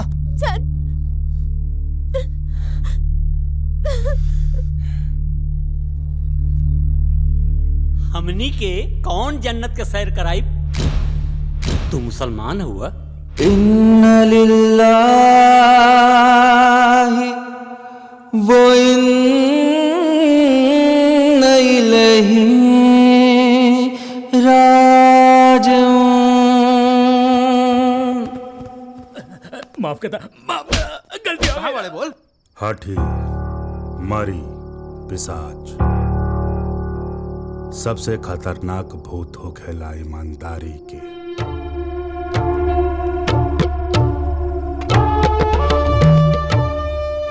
हमरा बाबूजी के सबसे वफादार आदमी हवन।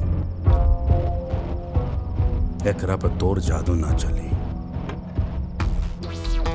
छोड़ दे। एकरा पर हमार जादू चली।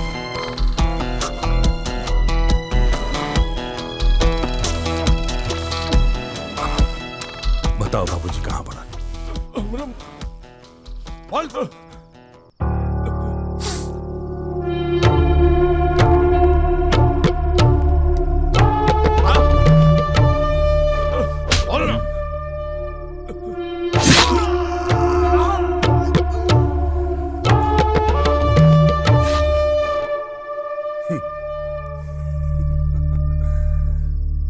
कर्जा लेके खरीद ले बानी ये एप्पल, ज्ञान ना होके तब काहे खातिर तक करोड़पति बाप के लइका है हम, लेकिन एगो एप्पल खरीदे का औकात नहीं है। जानता रे काहे? हमारे बाबूजी अपन प्रॉपर्टी हमरा नाम लिखन कर चाह, प्रॉपर्टी के पेपर लेके भाग गए बाड़ा। जब तक ये प्रॉपर्टी के पेपर हमरा हाथ ना लगी तब तक हमरा भिखमंगा के जिंदगी जिए के पड़ी। ए भाई एगो एप्पल दे दे ना भगवान के नाम पे। ए भाई एगो एप्पल दे दे ना भगवान के नाम पे। ए भाई एगो एप्पल दे ना भगवान के नाम पे। ए बाबा दे ना रे। नवाब बन के रहे के शौक बा हमार। सुन तू बता, तोरा अपाहिज बन के रहे के बा कि लाश बन के रहे के बा? बोल। भैया जी और बाबूजी के पता चल गल। भैया जी का बाबूजी के पता चल गई। बाबूजी वृद्धाश्रम में छुप के बैठल बनी। बाबूजी के पता चल गई। बाबूजी के पता चल गई। बाबूजी वृद्धाश्रम में बाड़न। सुन तू जल्दी जो। जी भैया। एगो बात याद रखी, दुश्मन बाप जहरीला सांप से भी खतरनाक हो गया। जरूरत पड़े ना ओकर मुंडी कोच दिए, लेकिन प्रॉपर्टी के पेपर लेके आई। जाते भैया। जो जो जो जो जो बाबूजी के पता चल गई। बाबूजी के पता चल गई। अब जो तोरा के माफ कर देनी। जो जो जो जो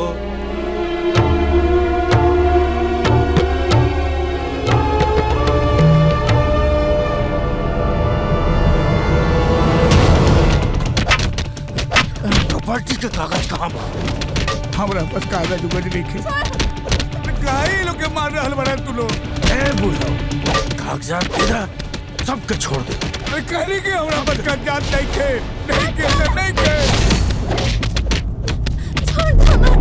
ई सर्व कहाँ से आ गए? तोहरा कागजात चाहिए ना? कागज एकरे पास बा। अगर तोहरा कलेजा में दम बानू तो ले ओकरा से कागजात। कैसन कागज चाचा? अरे ओकरे ऐसे कभी ना लइका पूरा ये दुनिया में नहीं खे। अरे हमार बेटा विभूति सिंह जोहन की हमार पुरखों के प्रॉपर्टी के बेच के अयासी के अड्डा बनावे के चाहत बा। उहे प्रॉपर्टी के कागज के हम बचावे खातिर बेटा यही से हम आश्रम में आके लुकायल बनी। कागजात देवे के बा कि नहीं देवे के? कागजात तोहरे पास बा, देवे के बा कि ना देवे के बा एकर फैसला तू करबा, हम ना। ए बुढ़ाऊ, ये गुलशन अपन पैर जहाँ रख देला वहाँ से हमार मर्जी चले।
इंसानियत को ना बदनाम कर। अगर बड़े बुजुर्गों को सताएगा तो नरक में भी जगह नहीं पाएगा।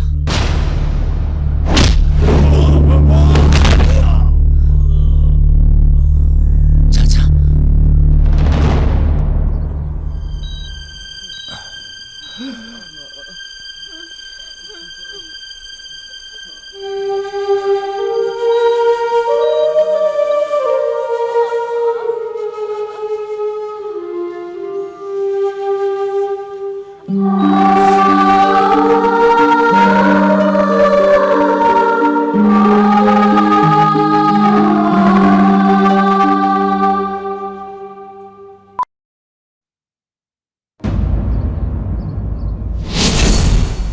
सर ये अटैक किसने किया? आपको क्या लगता है इस घटना के पीछे किसका हाथ है? ये कोई आपसी रंजिश है क्या? जवाब दीजिए सर।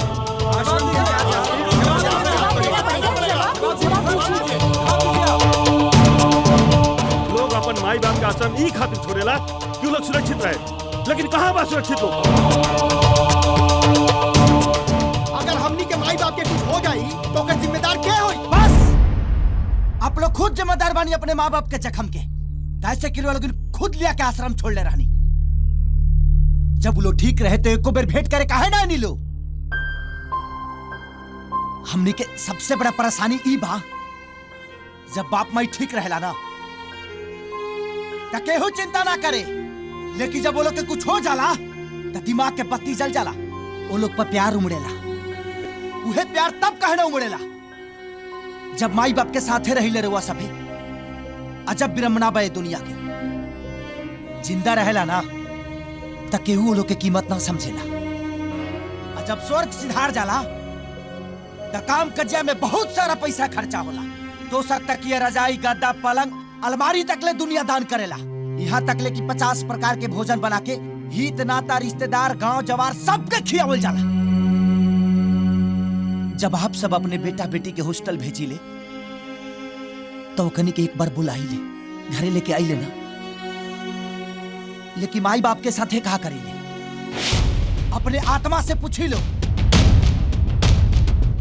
माई बाप दुख तकलीफ उठा के हमनी के पालेला पोसेला बड़ा करेला। लेकिन हमनी के जब सियान हो जाइले सा तो उहे माई बाप बोझ हो जाला। वो लोग के साथे रहे में परेशानी होला। वो लोग के अच्छा बात भी हमनी सबके बुरा लगेला। छोटी छोटी बात खातिर लड़ाई होला, झगड़ा होला। और एक दिन ऐसा न आवेला कि हमनी के अपने माँ बाप के ही घर से निकाल दिले जा।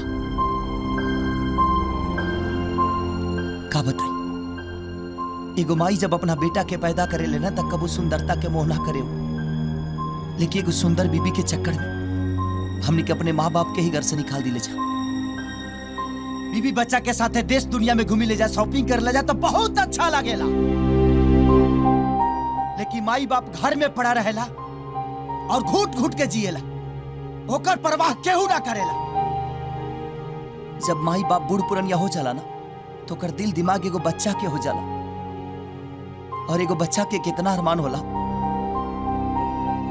लोग अपना बचपन से सीखी, अपना बच्चा से सीखी। फालतू सवाल कैला से कुछ ना हुई। पहले अपना जमीर के जगाई लो। बेटा पतो का होला, एगो बेटा के फर्ज का होला, पहले एक के समझे के कोशिश करी लो। किसी ने ठीक ही कहा है, मां की दुआ कभी डाली नहीं जाती, मां की बद्दुआ कभी खाली नहीं जाती। एक मां मेहनत मजदूरी बर्तन मांज के 4 बच्चों का पेट पाल लेती है।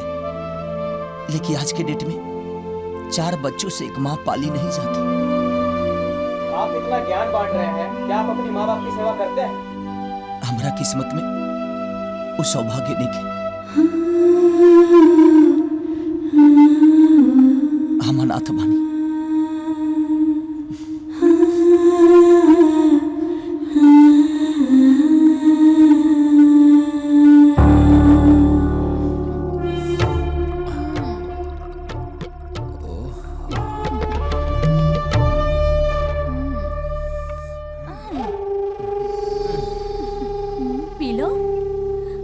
पहले तुम शबाब बाद में शराब।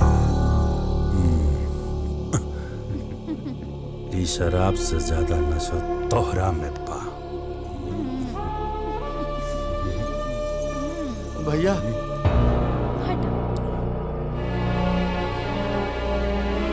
ये कब भेज रहे? सबके अस्पताल में सेटल करके आवत हूँ। बड़ा बेजोड़ ठोक लेबा। ठोकले बा मतलब? आश्रम के सेवादार, नाम बा राजा।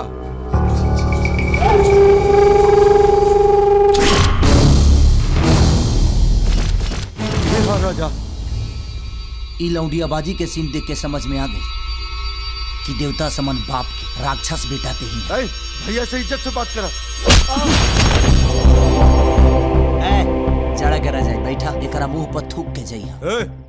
ढेर मत बोल, ना तो हमरा से भूतमजी करे के अंजाम तोरा शायद पता नहीं के। हम सिर्फ इतने जाना तानी कि तोरा मौत का अंजाम बहुत बुरा होके वाला बा। ते दारू ना अपने बाप के खून पियता है। ते बेटा ना घिनौना पाप पड़े जे पर पट्टी खाती अपने बाप के बेमौत मारल चाहता रे। कबो दिल से सोचले बड़े कि तोर बाप तोरा के पर पट्टी काहे निखन देहल चाहत। देख राजा, हमार एगो बुराई बाकी हम सोचे रही ना जेमे हमरा खुशी मिलेला वह काम करेला। जवना खुशी के समंदर में बड़े बड़े राजा महाराजा के रजवाड़ा तक ले डूब गए, वो में तोर परपट्टी बुझबुझी तक ले ना छोड़ी। ते दाना दाना खाती मोहताज हो जाएगी और मंगला पफीक तक ले ना मिली। और ये बात तोर बाबूजी अच्छी तरह से जाना था। उनका भावना के समझे के कोशिश कर, उनका प्यार के महसूस कर। ऊ नहीं चाहत कि उनका बेटा भीख मांगे, दर दर के ठोकर खाओ। माई बाप चाहे जैसे भी होके, लेकिन वो अपने औलाद के हमेशा खुशी चाहेला। लेकिन शायद ही तोरा ना बुझाई। तोरा प्रॉपर्टी के कागजात चाहिए ना, इले। लेकिन बेचे से पहले एक एक पन्ना ठीक से पढ़ ली है। तोर बाप खून पसीना से अपन सपना के एगो घर सजौले बड़े, जे घर राजकुमार सिर्फ ते बाड़े, सिर्फ ते। और ते अपने हाथ से बर्बाद कर चाहता है। हम जाना तानी अपने हाथ से अयासी के कटोरा लेके भीख मांगे के शौक बना, तब बेच दे प्रॉपर्टी। काहे से कि वो बाप के बुढ़ापा के लाठी के सहारा बने के तोरा औकात नहीं के। और हाँ, आज तोहरा वजह से तोर बाबूजी अस्पताल में जिंदगी और मौत से जूझ रहा पड़े। अगर अपने बाप के प्रायश्चित कल चाहता रहे ना, तब बेटा होके के फर्ज अदा कर दे। एक बार अपने बाप से जाके जरूर मिल ली।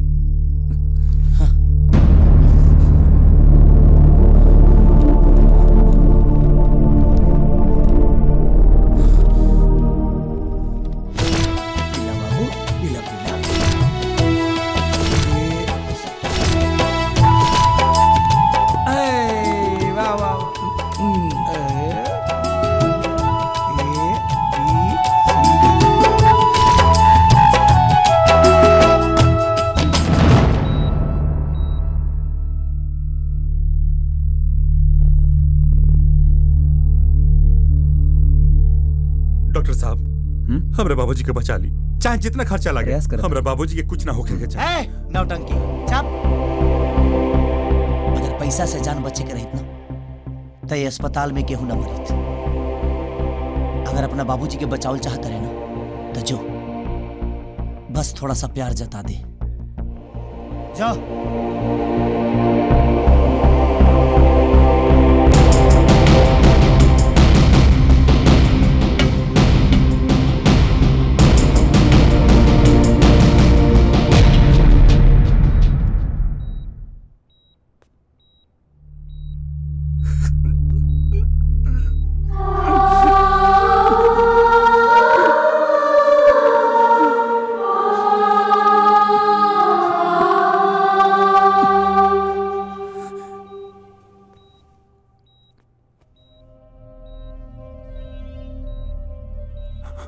बाबूजी, बाबूजी,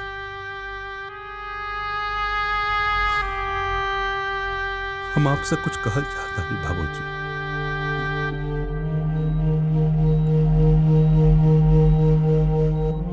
जिंदगी भर वो हमरा के अच्छा इंसान बनावे की कोशिश करी, लेकिन हम तार कबो ना सुननी। बहुत पछतात तनी बाबूजी। अरे हम स्कूटर चलावल याद रखनी बाबूजी, लेकिन साइकिल चलावल भुला गई।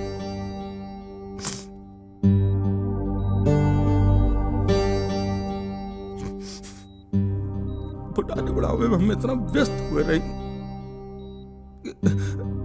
राउत देवल शिक्षा भुला गई।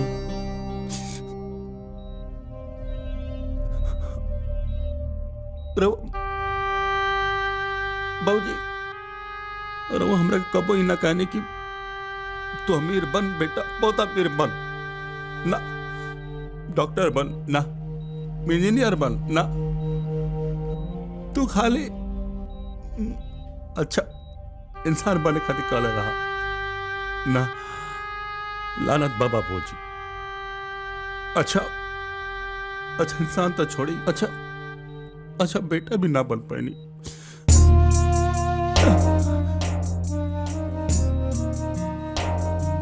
वो हमरा के कई दफा माफ कैले बानी बाबूजी, लेकिन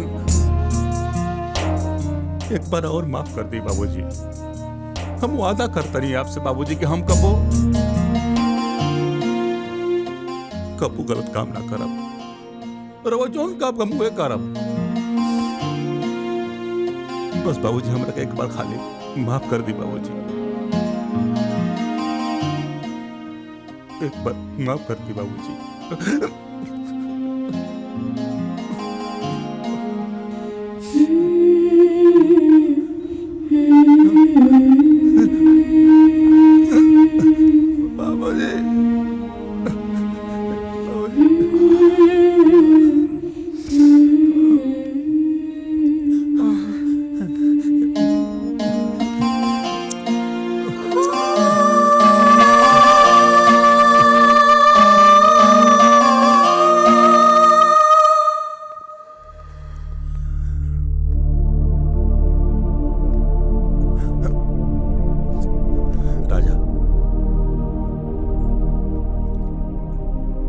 धन्यवाद भाई, हमरा के ये एहसास दिलावे खातिर कि माँ बाप से बड़ा ई दुनिया में केहू नहीं के। तू तो अनाथ होके भी भाई बूढ़ लोग के सेवा करता रहा। हमारे बाबूजी बहुत बढ़िया जिंदगी जियत रहा, लेकिन हमरा वजह से यही जा पहुंच गए मौत के मुंह में। के कहला कि समाज सुधारे खातिर साधु संत पैगंबर की जरूरत बा ना भाई, बस तारा जैसन एगो लड़का के जरूरत बा भाई। फक्र बस तारा जैसन पे, तू महान बाड़ा।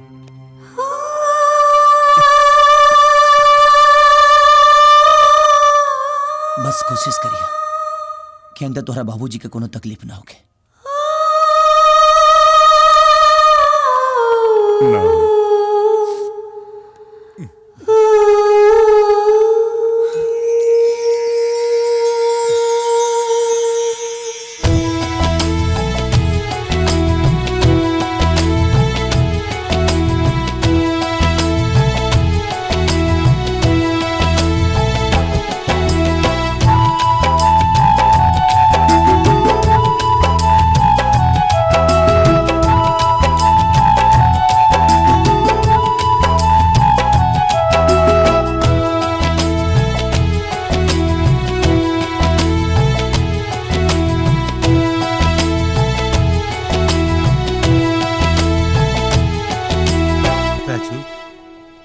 बबलू अपना परिवार में चली गई।